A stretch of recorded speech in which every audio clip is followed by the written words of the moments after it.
Salut, c'est Trado, je suis content de vous retrouver pour la mise à jour de l'indice parisien. Comme d'habitude, on commence par les unités longues pour constater que les choses se passent de la meilleure des manières, avec des cours au-dessus d'un nuage qui croît, avec des cours également comprimés à l'intérieur d'un canal ascendant qui guide les cours, le CAC 40 vers des sommets à chaque fois.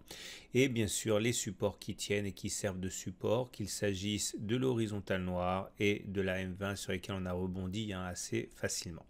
Alors il faut vraiment garder ça à l'esprit maintenant, puisque alors même que l'on hésite à faire des plus hauts pour des raisons essentiellement techniques, eh bien, quand on regarde ce graphe, et si ce graphe était en données journalières, il est évident qu'on n'aurait aucun doute sur le fait que la tendance est haussière. Mais voilà, sur les unités courtes, ça bloque, on verra sur ça un petit peu plus tard.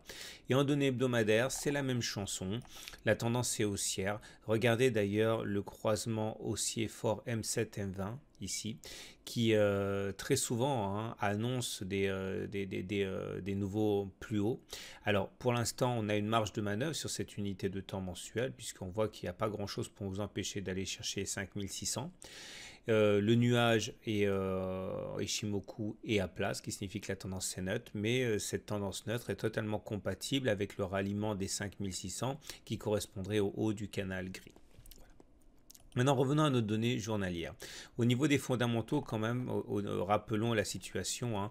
Monsieur Trump a décidé de se retirer de l'accord iranien qui permettait finalement, de fait, même si ce n'était pas l'objectif principal, aux entreprises européennes, américaines de commercer avec l'Iran en échange d'une dénucléarisation, d'un arrêt des recherches pour obtenir la bombe. Et on le sait, Monsieur Trump a jugé qu'il fallait mettre fin à cet accord, et on pouvait penser que les marchés apprécieraient très mal cette nouvelle qui entraîne des éléments négatifs comme la hausse du pétrole, puisque finalement l'Iran est un très grand producteur de pétrole, donc augmentation du prix du pétrole, augmentation des coûts des entreprises, et puis bien sûr tous ces contrats qui s'annulent, des milliards d'euros et de dollars qui ne vont pas tomber dans les poches des entreprises. Et alors qu'on pouvait s'attendre au pire, eh bien il n'en a rien été, le CAC 40 a même grappillé 0,2% avec une hausse aux États-Unis qui est encore plus importante,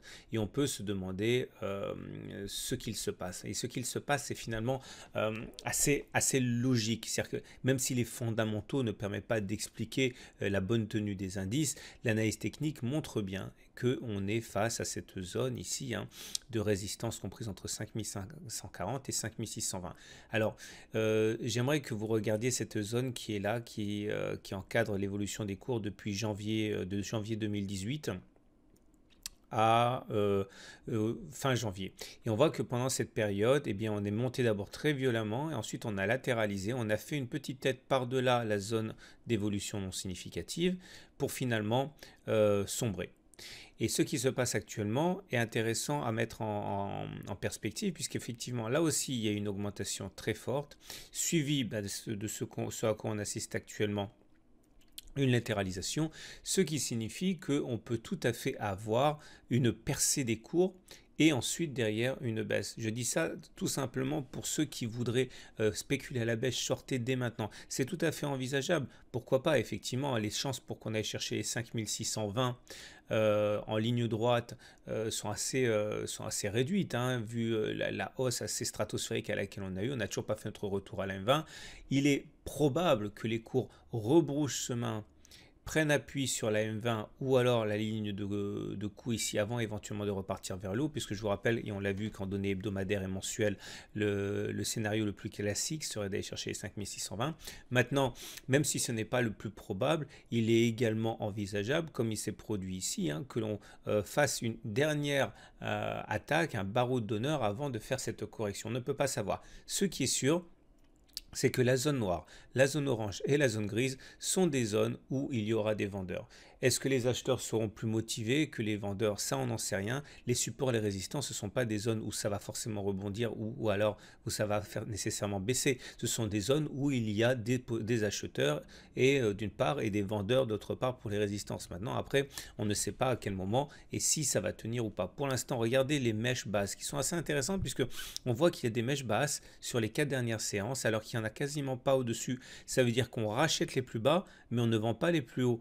Et donc, il semble que l'on soit en train d'accumuler de l'énergie pour nous refaire un coup comme on l'a fait le 23 janvier. Donc faites attention si vous spéculez à la baisse. Maintenant, qui achètent à moyen terme? Je l'ai déjà expliqué hier, je vais le répéter puisqu'il y a toujours des nouveaux. Ceux qui achètent à moyen terme, c'est ceux qui pensent qu'il y a plus à gagner à la hausse qu'à la baisse. On sait qu'il y a une résistance qui est là. Donc aller chercher plus que les 5620, c'est quelque chose qui est un peu risqué. Alors qu'aller chercher les 5000, c'est quelque chose qui s'est déjà produit. Ok, ça s'est déjà produit, on peut tout à fait envisager d'avoir un repli assez massif. Donc ce sont les traders de très court terme qui poussent les cours vers le haut, mais les gros ne rentrent pas sur ces niveaux-là. Les gros sont rentrés bien avant et ils rentreront éventuellement si on casse les 5620. Voilà. Donc pour faire simple, la tendance elle est haussière au regard du nuage Ishimoku qui monte, et haussière au regard de la M20, elle est haussière au fait qu'on est soutenu par la M7, par la Tenkan, par la Kijun, mais tant qu'on n'aura pas cassé la zone 5540, 5620, on est sous le coup d'un retour à la M20 et il n'est pas très prudent d'acheter pour le moyen terme. Les indicateurs techniques montrent d'ailleurs que l'alerte pourrait venir de ceci, puisque le MACD est au-dessus de son signal, mais il est proche du croisement, le momentum se rapproche de zéro, le RSI surtout risque de sortir de la zone des 70. Alors c'est pas de la magie, c'est simplement qu'il y a beaucoup de traders qui suivent ces indicateurs techniques et ils risquent effectivement de réagir de manière moutonnière si un de ces indicateurs techniques délivrer un signal baissier. Voilà ce qu'on pouvait dire. Je vous rappelle que, et je l'ai dit une dernière fois, il y a de la place pour la hausse au regard de l'analyse technique, il y a de la place de la hausse au niveau des fondamentaux. Le fait que l'on n'ait pas baissé alors que les nouvelles étaient mauvaises, je vous rappelle quand même que le 10 ans américain est maintenant au-dessus de 3%, mais on n'en parle même plus alors que c'était l'unique élément qui nous a fait plonger en janvier. Donc on a envie de monter, c'est clair, mais il manque l'essentiel, c'est-à-dire des acheteurs sur ces niveaux-là.